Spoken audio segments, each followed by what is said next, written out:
you're going to have to put some effort into your life. And you need to be motivated to do that. What are the potential sources of motivation? If you're extroverted, you want friends. If you're agreeable, you want an intimate relationship. If you're disagreeable, you want to win competitions. If you're open, you want to engage in creative activity. If you're high in neuroticism, you want security. Those are all sources of potential motivation that you could draw on, that you could tailor to your own personality. But then there are dimensions that you want to consider your life across. And so if you could have your life the way you wanted it in 3 to 5 years, if you were taking care of yourself properly, what would you want from your friendships? What would you want from your intimate relationship? How would you like to structure your family? What do you want for your career? Well, how are you going to use your time outside of your job? And how are you going to regulate your mental and physical health, and maybe also your drug and alcohol use? Because that's a good place to auger down, because alcohol wipes out 5 to 10% of people. So you want to keep that under control. So maybe you develop a vision of what you would like your life to be. Once the goal is established, and then you break down the goal into micro processes that you can implement. The micro processes become rewarding in relation to their causal association with the goal.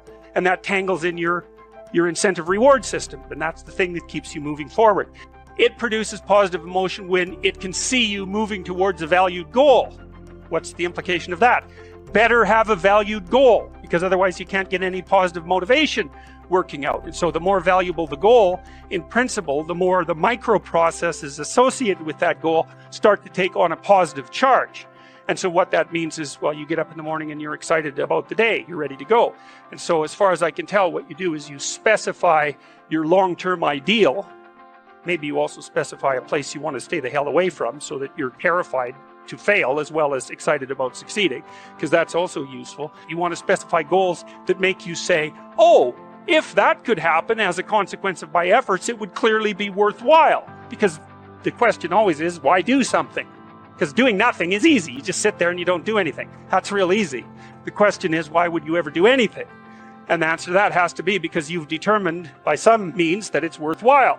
And then the next question might be, well, where should you look for worthwhile things? And one would be, well, you could consult your own temperament. And the other would be, well, you kind of look at what it is that's valuable across the lifespan. You need a family, you need friends. Like, you don't need to have all these things, but you better have most of them. Family, friends, career, educational goals, plans for, time outside of work, attention to your mental and physical health, etc. That's what life is about. And if you don't have any of those things, well, then all you've got left is misery and suffering. So that's a bad deal. But once you set up that goal structure, and that's really who it is that you're trying to be, and you aim at that, and then you use everything you learn as a means of building that person that you want to be. And I really mean want to be. I don't mean should be, even those things are going to overlap. And specify your damn goals, because how are you going to hit something if you don't know what it is? That isn't going to happen. And often people won't specify their goals too, because they don't like to specify conditions for failure. So if you keep yourself all vague and foggy, which is real easy, because that's just a matter of not doing as well, then you don't know when you fail. And people might say, well, I really don't want to know when I fail because that's painful. So I'll keep myself blind about when I fail. That's fine, except you'll fail all the time then. You just won't know it until you've failed so badly that you're done. And that can easily happen by the time you're 40. I would recommend that you don't let that happen. So that's willful blindness, right? You could have known, but you chose not to.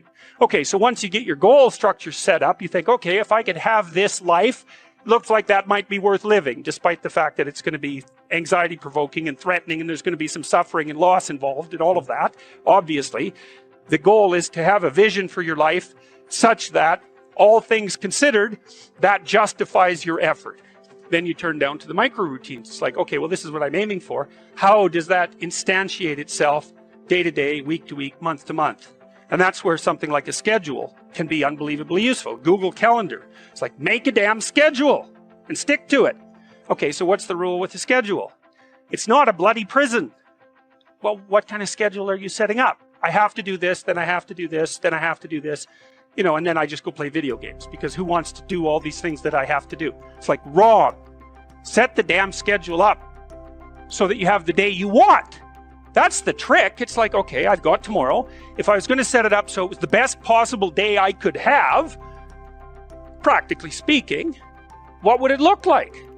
Well, then you schedule that. And obviously there's a bit of responsibility that's going to go along with that, because if you have any sense, one of the things that you're going to insist upon is that at the end of the day, you're not in worse shape than you were at the beginning of the day. If you have a bunch of those in a row, sorry, that's just not a good strategy. It's a bad strategy. So maybe 20% of your day has to be responsibility and obligation, or maybe it's more than that, depending on how far behind you are. But even that, you can ask yourself, okay, well, I've got these responsibilities. I have to schedule the damn things in. What's the right ratio of responsibility to reward? And you can ask yourself that, just like you'd negotiate with someone who is working for you. It's like, okay, you got to work tomorrow. And you might say, okay, well, what are you going to do for me that makes it likely that I'll work for you? Well, you could ask yourself that. So maybe you do an hour of responsibility and then you play a video game for 15 minutes. I don't know, whatever turns your crank, man. But, you have to negotiate with yourself and not tyrannize yourself. Like you're negotiating with someone that you care for, that you would like to be productive and have a good life. And that's how you make the schedule. And then you look at the day and you think, well, if I had that day, that'd be good. You'll probably only hit it with about 70% accuracy, but that beats the hell out of 0. Right? And if you hit it even with 50% accuracy, another rule is, well, aim for 51% the next week, or 50.5%, because you're going to hit that position where things start to loop back positively and spiral you upward. So that's one way that you can work on your conscientiousness, is plan a life you'd like to have. Having a little conversation with yourself. You have to understand that you're not your own servant, so to speak. You're someone that you have to negotiate with, and you're someone that you want to present the opportunity of having a good life to. And that's hard for people because they don't like themselves very much. So, they're always like cracking the whip and then procrastinating. And you know what that's like, because you probably waste like 6 hours a day. Your time's probably worth $50 an hour. I mean, you're not getting paid that now, but you're young. And so this is investment time. And what you do now is going to multiply its effects in the future. So let's say it's $50 an hour, which is perfectly reasonable. So if you waste 6 hours a day, and you are, then you're wasting about $2,000 a week, or about $100,000 a year. So like, go ahead, but that's what it's costing you every hour. And you need to know what your damn time is worth. When you spend an hour, was that, well, what if I paid someone $50 to have had that hour? And if the answer is no, it's like, well, maybe you should do something else with your time. And it depends on whether or not you think that your time's worthwhile. But the funny thing about not assuming that is, if you assume your time isn't worthwhile, what happens is you don't just sit around sort of randomly in a state of responsibility-less bliss. What you do is you suffer existentially. As far as I can tell, that's how you can improve your conscientiousness. Outline a goal that you actually would like to hit. And even better, here's something else you can think about when you're negotiating in your life. You want to negotiate with your boss for a new salary. You might think, okay, I've got this damn job. How much would I have to be paid so I'd be so bloody excited to go to work I could hardly stand it? Well, you could at least know what that number is. And then you could go there and say, well, look, you like to have me around. I've been doing some thinking. I think if you paid me this amount of money, I'd be so thrilled to go to work that you could hardly even keep me away from here. And your boss might think, well, I'd actually really like to have someone around who'd be so thrilled to work that I can't get rid of them. Well, I can't give you all of that. I'll give you 75%. Maybe we can renegotiate it in a year. We plan all the time, and we're going to think about that strategically. You learn through voluntary contact with that frightens or disgusts you. Carl Jung said his primary dictum was insterquilinus invenitur, which I'm sure I'm massacring because it's Latin, but it meant in filth it will be found. You always learn when you're wrong, which is very annoying. Now, what do you learn when you're correct? You're walking in the world, you're operating in the world. You have a sense of what you want to have happen. You're always looking at the world through this sense of what you want to have happen. You're acting so that what you want to have happen will happen. And when it happens, well, then you're happy because, well, first of all, you get what you want, and that's good, maybe, depending on what you want. But it's also good because if you get what you want when you act, then it turns out that your model of how to act is valid, right? The outcome that you get what you want indicates no error on the part of your model. But it's very frequently the case that when you act to get what you want, you don't get what you want. And then that's unpleasant because you don't get what you want. But it's even more unpleasant because it brings with it the hint of a suggestion that the manner in which you're construing the world is incorrect at some indeterminate level. So, for example, if you tell a joke at a party, you presume that people will attend, and then when they hear the joke, they will laugh.